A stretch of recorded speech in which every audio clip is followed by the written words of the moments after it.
Exercise 3.2 को लेकर पुनः क्वेश्चन नंबर 19 को देखते हैं। है क्या, किसी व्यापार संघ के पास 30,000 रुपयों का कोष है जिसे दो भिन्न भिन्न प्रकार के बांडों में निवेशित करना है। प्रथम बांड पर 5% वार्षिक तथा द्वितीय बांड पर 7% वार्षिक ब्याज प्राप्त होता है। आप भी गुणन के प्रयोग द्वारा निर्धारित कीजिए कि 30,000 रुपयों के कोष को दो प्रकार के बांडों में निवेश करने के लिए किस प्रकार बांटे जिससे व्यापार संघ को प्राप्त कुल वार्षिक ब्याज 1800 ए और बी में है 2,000 रुपया लाभ। तो देखें, ये तो आपका क्वेश्चन था और इस क्वेश्चन को समझे कि 30,000 रुपया है, उसको दो प्रकार के बांड में हमको तोड़ देना। प्रथम बांड पर 5% वार्षिक ब्याज लगता है और द्वितीय बांड पर 7% का ब्याज लगता है। तो देखें, और उसका जो व्यापार संघ को प्राप्त कुल वार्षिक ब्याज होता है, पहले 1800, फिर क्या कहता है 2,000 रुपये। तो इस प्रकार अगर हम देखें तो 1800 रुपये प्राप्त होता है ए ऑप्शन में और बी ऑप्शन में 2,000 रुपये प्राप्त होता है। तो अगर 1800 और 2,000 को हम आवधिक के रूप में लिख दें तो आप देख सकते हैं कि 1800 1/1 का मैट्रिक्स है और ये जो 2,000 आपका आया है ये भी आपका 1/1 का मैट्रिक्स है। तो जो दो प्रकार का बांड है, माना कि प्रथम प्रकार का बांड है 100 रुपया और द्वितीय प्रकार का बांड है आपका 30,000 माइनस 100 रुपया।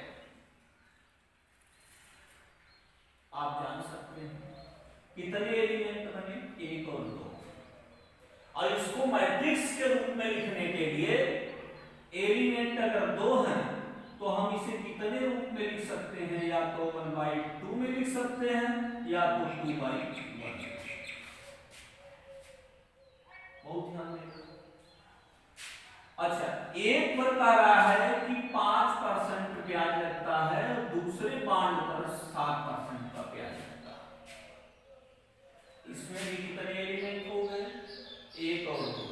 इसको भी हम मैट्रिक्स के रूप में अगर लिखें तो किस मतलब कितने टाइप्स की मैट्रिक्स पॉसिबल है। तो ये 2 एलिमेंट है तो इनका भी 1/2 हो सकता है या 2/1 हो सकता है।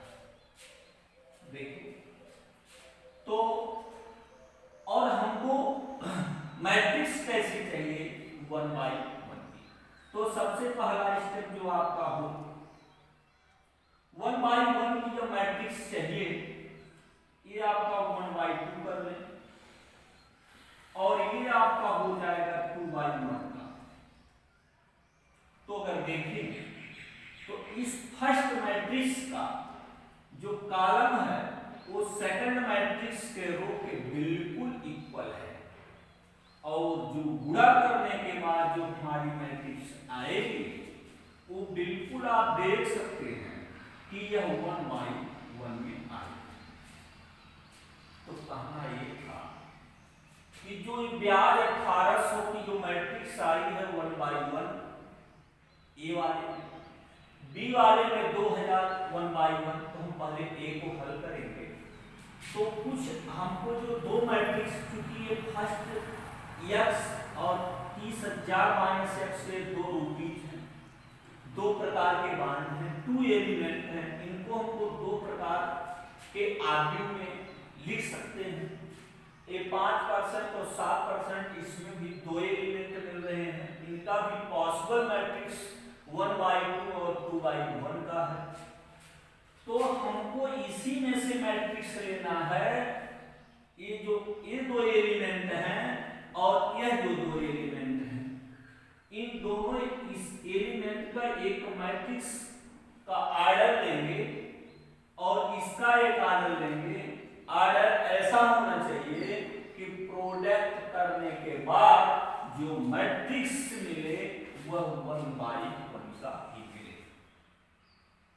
अगर 1/1 का नहीं मिलेगा तो हम इक्वलिटी ऑफ मैट्रिक्स के अकॉर्डिंग दिखा नहीं सकते, क्योंकि 1/1 का जब इसका प्रोडक्ट करने के बाद 1/1 का ये मैट्रिक्स आएगा तो सेम ये भी आपका होगा 1/1 का मैट्रिक्स। तो दोनों को इक्वल करके हम बांड को निकाल सकते हैं। तो देखिए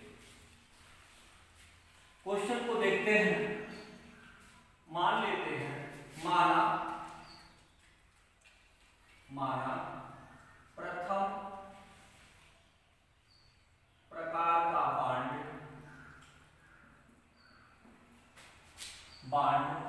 x रुपया है,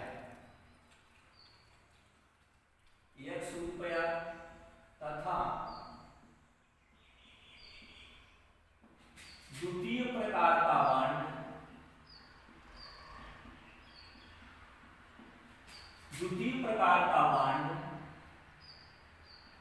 30,000 माइनस x रुपया है। तो हमने बांड को लिख लिया। अब कह रहा है कि प्रथम बांड पर 5% वार्षिक ब्याज तथा द्वितीय बांड पर 7% वार्षिक ब्याज प्राप्त होता है। तो इसको हम लिखें पहले 2 एलिमेंट हो गए, यहां लिख लें आरक्यू के रूप में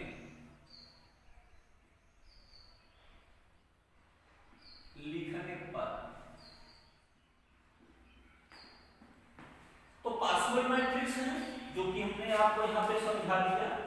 तो यहां आप क्या करें, 1/2 की मैट्रिक्स में इसको लिख देते हैं, यानी फर्स्ट रो और दो कॉलम। तो देखें एक x और दूसरा होगा 30,000 माइनस x।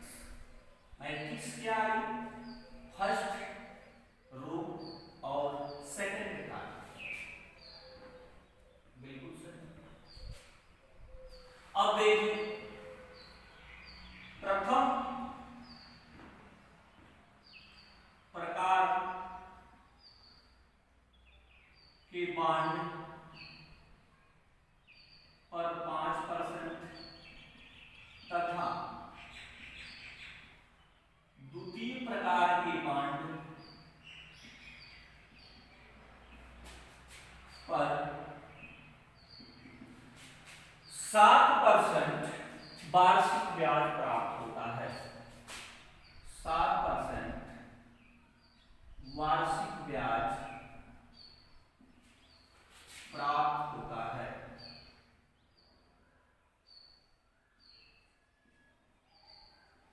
इनको भी मैट्रिक्स के रूप में लिख लें आरक्यू के रूप में लिखने पर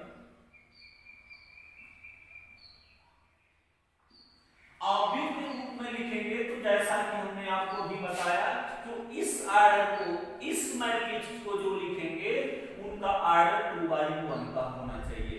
क्यों? क्योंकि हमको जो प्रोडक्ट करने के बाद जो मैट्रिक्स मिलेगी वह क्या होगी, 1/1 में ही आएगी। और मैं प्रोडक्ट कर रहा हूं क्योंकि प्रोडक्ट करने के बाद ही पॉसिबल होगा इस जो आपका 1800 और 2000 ब्याज आया। तो ये आपका हो गया, एक पे आपका 5% और दूसरे पे आपका हो गया 6%। इसका ऑर्डर आप जान सकते हैं 2/1 है। तो देखिए करा व्यापार संघ को प्राप्त कुल वार्षिक ब्याज, व्यापार संघ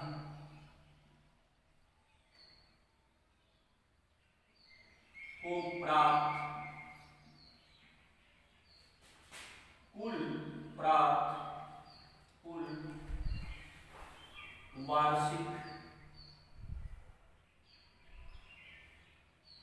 ब्याज।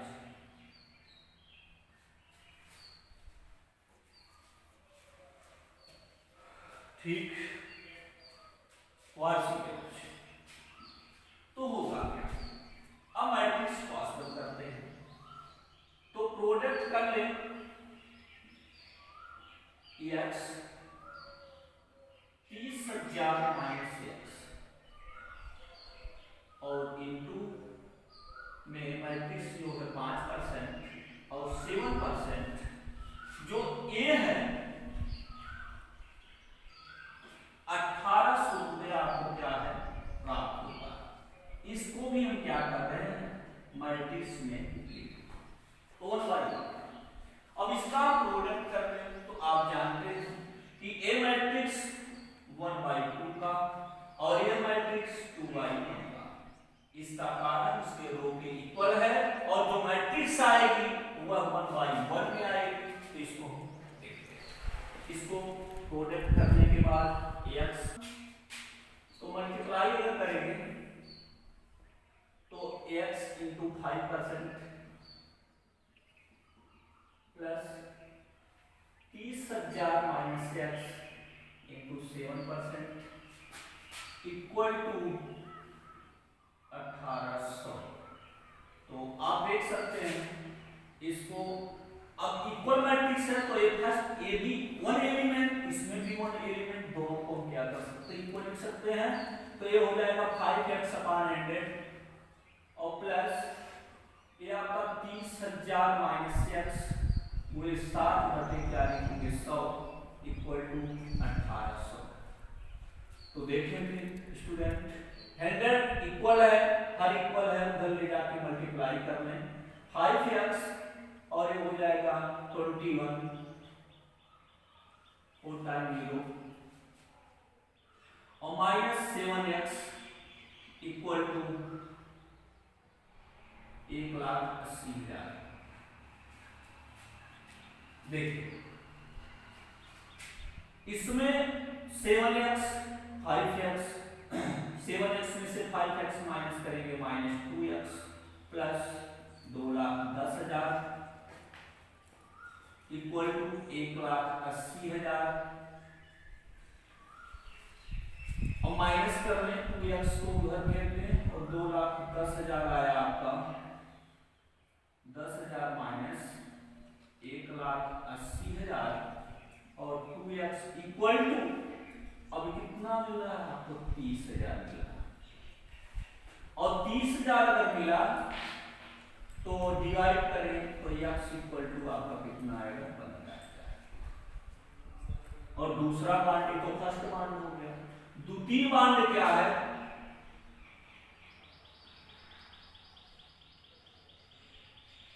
द्वितीय बांड आपका है 30,000 minus x equal to 30,000 minus 15,000 equal to कितना आएगा 15,000 रुपए। तो ये फर्स्ट प्रकार का बांड भी 15,000 और सेकंड प्रकार का बांड भी 15,000 आपका आंसर। इस प्रकार स्टूडेंट हम 20 को भी देख लें, वेरी सिंपल।